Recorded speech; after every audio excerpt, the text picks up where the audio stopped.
reports, the daily summary report now populates the final total per line. Under Policies, in Payroll, the Canpay Customizable Module now supports exporting the worked job. New option in the setup of absent codes, Auto Defer Bank. With this enabled, if the time bank deferral feature is turned on, it will no longer prompt if you wish to defer the time or not. It will simply defer if the absent is added. To see more information on time bank deferrals, click here. New option in the Alberta Labor Standards, use workdate for the 5 of 9 lookup. With this turned off, it would use the shift date instead. New policy under Information called Seniority/Service Hours. With this policy enabled, it will enhance Employee Tracker to distinguish between seniority and service hours. Presently, Tracker has one field that tracks cumulative employee hours, with switches to include or omit specific types of hours such as vacation, overtime, and sick time. With this policy enabled, Tracker will be able to accumulate service or seniority hours for the step rate triggers. This will allow for the second hours accumulation to be used for other reporting purposes to track other benefits that may accumulate from different types of hours. For a detailed video on the setup and operation of this policy, click here. With the Seniority Service Hours policy enabled, the employee click and pick, including the previous hours override, will now break out the previous hours override between seniority and service hours. New option in the Employee Time Bank List report, Entitlement List.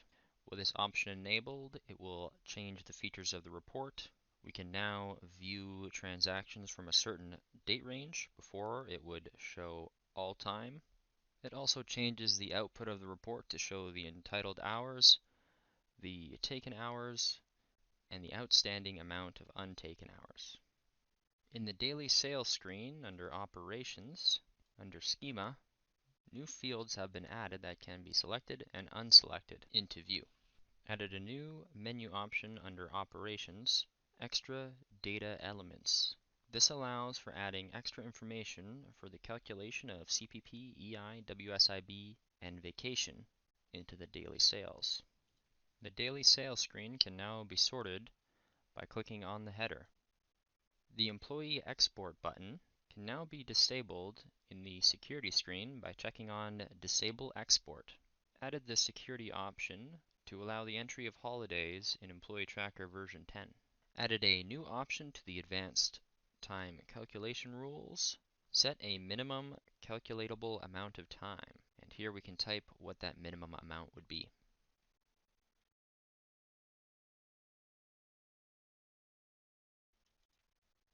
Made improvements to the detailed time transaction analysis report that could cause errors under certain conditions. Fixed an issue with the filing cabinet button on the seniority list report. Fixed an issue where under certain conditions the holiday records were not bankable via the edit time and attendance transaction. Fixed an issue with the time bank accrual formula, every X amount of hours add a certain amount of time. Previously, the formula would not work correctly. Now the formula works as expected. Fixed an error that could occur when running the earning code analysis report, when performing an employee summary and ordering based on department. Clearing information via the weekly schedule and schedule inquiry now correctly adds an entry to the system access log. Unbanking a holiday transaction via edit TNA no longer disappears the paid time under certain conditions. When a user exports the HR or employee file from the export button, it will now correctly log this action.